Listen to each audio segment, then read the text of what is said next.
Alright, Tokyo Ghoul Read, chapter 175. Um, okay, I'm trying to decide how do I want to come across this. I should probably say the positives first because there's definitely more positives than there's negatives with this chapter, but oof, I feel like this chapter, the fandom's gonna be really split. Like, I can already tell, because, yeah, some really cool stuff did happen in this chapter, but the ending, I have a feeling a lot of people are gonna be pissed off about that. I'm gonna be honest, it didn't piss me off or anything like that. I'm not a fan of it, though. Definitely not a fan, because, I don't know. One of them can be fixed, but another one, alright, let's just get into it. Let's get into it. So, Tokyo Ghoul Re, chapter 175, by far the best chapter we have gotten for Tokyo Ghoul within the last month, in my personal opinion. This is by far the best chapter.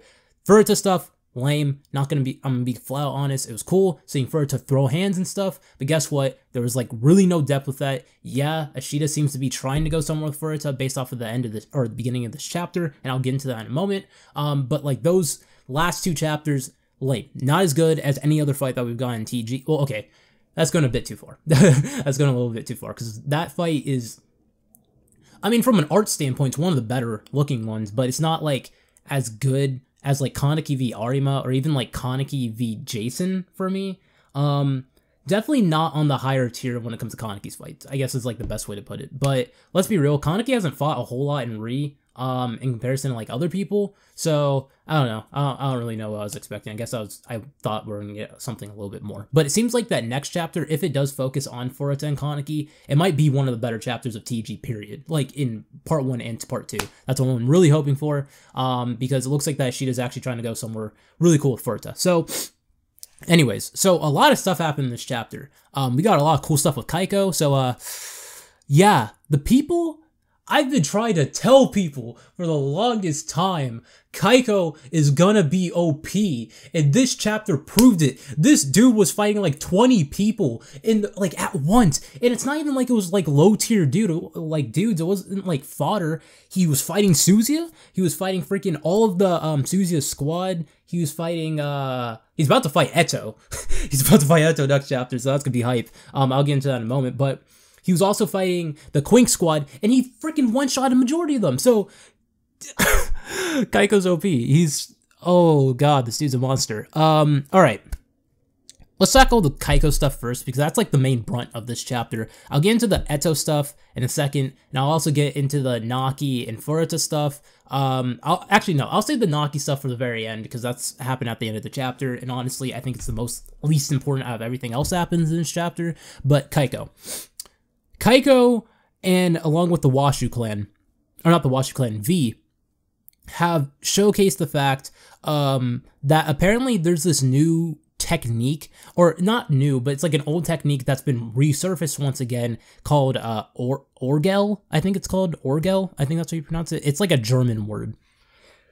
And virtually, the translations, I'm kind of, we're not gonna get like a real good explanation, I feel like, until this is translated via Viz, because the Monstream translation for what I read, it wasn't bad or anything like that. It was just kind of like it left a lot open to interpretation. So from what it looks like, somehow by using Quinque technology, the members of the Washu clan and V are capable of inserting their body, like the Quinque technology, into the Kakaho of a ghoul, not necessarily in the same way with like the Quink squad, where Quinks, right, they have the frames outside of the Kakaho, like around it, surrounding it, so it kind of like suppresses it. Here, it's like inside of the Kakaho, so they're capable of manipulating ghouls with like some type of remote activation feature, kind of like what we've gotten with certain Quinkes, like the Owl Quinque with Arima,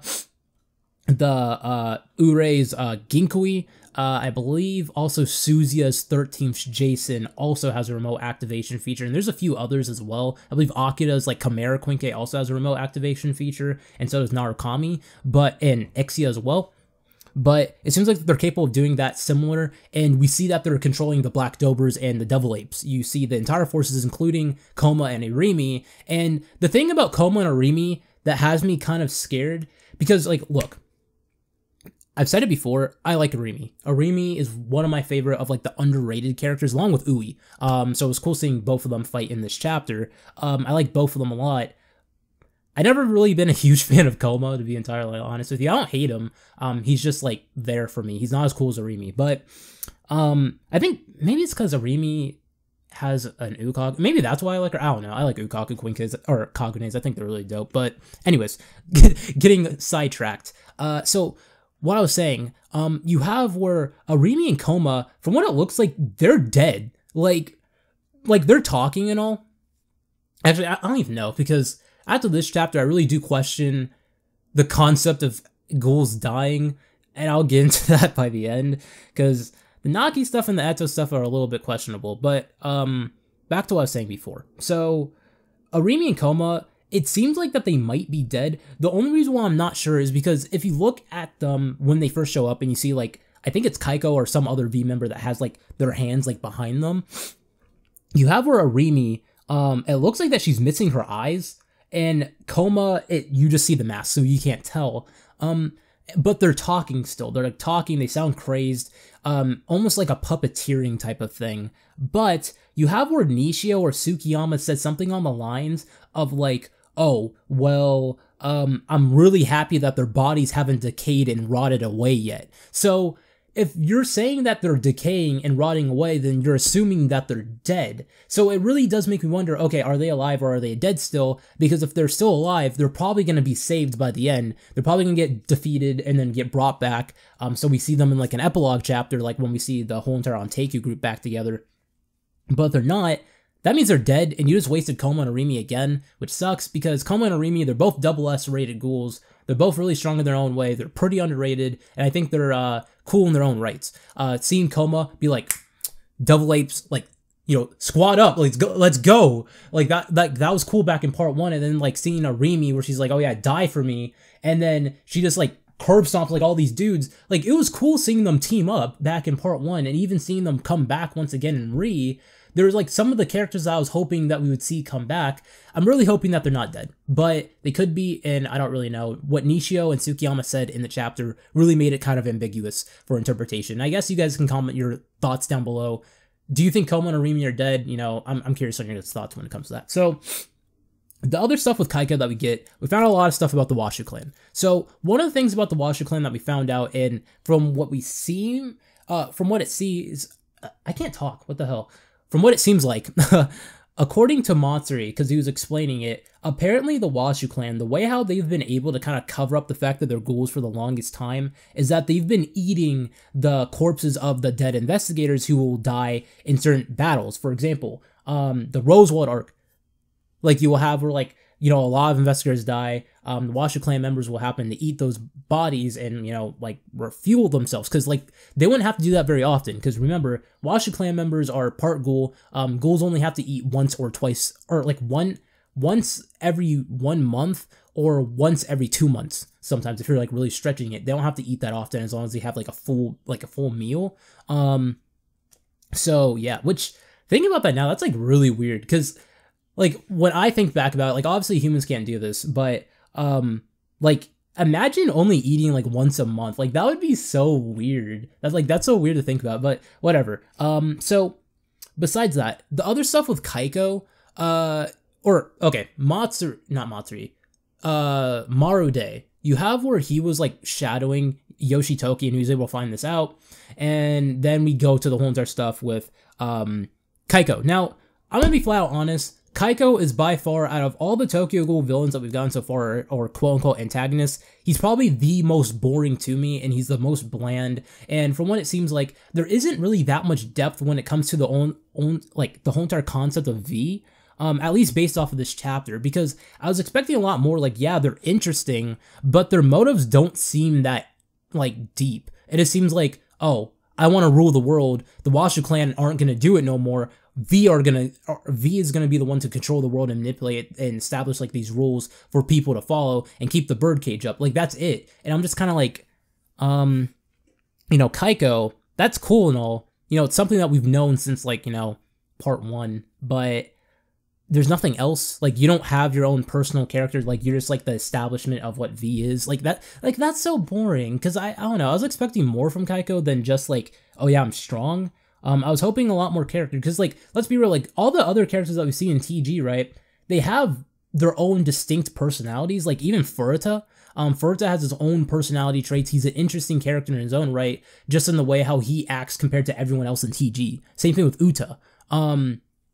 Eto had her own distinct personality. She had her own motives. She was a very good and well-established character. Same thing with Arima. And you have Kaiko, and you're just like, yeah, he's the kid in the family. Like, he's the child that, like, has the bad grades and is, like, weird and just awkward that, like, you don't talk to. You know, he's like the creepy uncle of the family. Like, that's why I'm getting Kaiko when it comes to the grand scheme of, like, the antagonists we've got in TG. So, yeah, like, even in some ways, I would even argue and say Jason is more interesting than Kaiko to me. And I don't even freaking like Jason. I hate Jason. But besides that, Kaiko, by far, one, like, from a strength standpoint, this dude's, like, high tier. I would argue and say that he's easily top 10. Easily. Because in this chapter, he reveals the fact that he also has an Owl Quinque, which, mind you, I kind of want to bring this up because obviously on my channel's gone, I did make a video explaining the Owl Quinque. Owl is not made from the Kakaho of Eto. It's made from the Kakaho of Yoshimura. You even have where Kaiko brings it up in this chapter. So everyone that keeps on saying that it's Eto's Kakaho, it's not. In the battle where Arima, when he was like 16 or 17 years old, like the same age he was in Tokyo Ghoul Jack when he still had blue hair, he fights Kuzin. We clearly see him fighting Kuzin, the non-killing owl, where like there's a big wreck and then like a bunch of investigators died, or like got injured, not died. And Arima was the one who stood up and faced it. Arima removed the Kakaho from Kuzin, not Eto. Like, I feel like people don't seem to get that, but whatever. This chapter you even have where Kaiko's like, oh, well, V is going to be the ones to rule the world, and you're going to be joining us too, Kuzin. And then you see, like, Owl pull out, and then he's just bodying everyone. He fights the Quink squad. He fights the Suzuya squad, including Suzuya with his Arata armor on. He fights Yomo, Tsukiyama, and also Nishio. Now, one thing I do want to bring up is the fact that Suzuya is injured already. You also have where Tsukiyama, Nishio, and Yomo all seem to also be injured, especially Yomo. And the only ones who were kind of like in decent condition were like the Quink squad. Well, actually, yeah, the Quink squad, because it's been a few days since they. Wait, I'm trying to think, because the stuff with. No, it's been like about a day, I believe, because they fought, like Ure and Shao fought Mutsuki, or not Shao. Psycho fought Mutsuki and got attacked. That was like the previous day. So yeah, it's been like a while. So they should be at full strength. And we see Ure, like Ure tries to go in, he gets like decimated. Now, Ure wasn't framed out. That's one thing I do want to bring up. This is just going off of them with like base, and he doesn't even seem to be using the full capabilities of Ginkui, unfortunately, either. But the Owl Quinque, the way how it's being utilized right now is really cool. It's really showcasing why it's the strongest Quinque. It has the highest rating. It's a triple S rated Quinque. It's really doing its job well. Enough where it was able to body Arata armor Suzuya, which is crazy. Because, like, remember, Suzuya, we haven't seen Suzuya in the Arata armor, like, get injured yet, like, on screen. Like, obviously, in the Kaneki fight, apparently Suzuya did get injured, not badly. Not to the point where, like, he could die, but, like, he was injured. Same thing with Abra, but we didn't see it on screen. Like, every other time we've seen Suzuya, like, bring it out, he always, like, decimates the person. So, yeah, the fact that Suzuya's like, yeah, I'm losing a lot of blood, and you also see the Arata armor start to crack, it's like, oh shit, this thing's, like, this thing's powerful. So, yeah. Now, the final part, okay, the last two parts of the chapter. Let's just talk about it. Let's just get the elephant out the room. Eto and Naki. Eto coming back after her head was cut off and just like regrowing it after apparently they suppressed her. I don't really know how that works. The only thing I can think of is because Eto's regenerative capabilities are like ridiculously high that she's just capable of doing that. Because like, let's be real, I believe when Kuzin said Eto was born, her RC level was like higher than like a normal ghoul, like extremely high. she was already born like extremely powerful.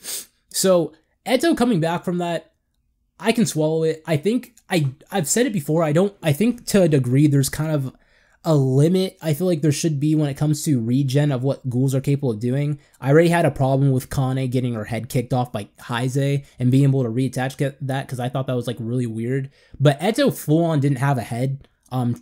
Like she straight up did have a head. So the fact that like she was able to come back from that, I was like, okay, wasn't expecting that. But seeing you flip off Kaiko was great. So I can let that slide. Now, Naki being alive and seemingly just having his arm missing takes away the complete shock value of what exactly who died during the event of the 24th Ward raid, which I think is unfortunate because I feel like Naki's scene where he quote-unquote died was one of the best executed scenes we've seen in TG. Now, I can swallow this if they try to say that Naki got injured badly and ended up losing his arm, but he also developed a Kakuja at the same time, like a half Kakuja. And that's why he was like going insane. And like when he got his head like split open, he was able to keep on fighting. And that's why he was able to win and beat all those framed out, you know, Quinks members. Or not Quinks, Ogai members. Like that I can swallow, but besides that, like, come on. Like, Ashita, I know that when we got the announcement of Tokyo Ghoul, like Tokyo Ghoul Re, there was like a color page and it was like, oh, after the events of tragedy, Re starts with bright blue skies or something like that. Tokyo Ghoul having a happy ending, I've accepted that, but I feel like the way how Ishita's doing it isn't the best way. I think he's kind of rushing it. I feel like Naki should have been dead. The white suit's coming back, fine, I can swallow that, but Naki in particular should have been dead. It would have had some impact and it would have been still really emotional for someone like Misa, and it could have developed her a little bit more. And when we kind of like look back at it and everything that happened, it would be like, yeah, we did lose some people in the process, people that we did care about. Ghouls weren't just able to kind of just strive from this without any casualties, because all that died was just like fodder. Like, if we're being honest, like, who's a character that died that was actually like of relevance within like who got killed? Not like someone offing themselves, like in the case of Kano. I don't even know where the hell Kurina is. Like, where the hell is Kurina? Is she gonna show up next chapter? That'd be dope. But besides that, like, the Naki stuff pissed me off. I'm not gonna lie. The Naki stuff, I don't like that. Should have stayed dead. Eto coming back, fine. Everything else, good. Now, Furuta.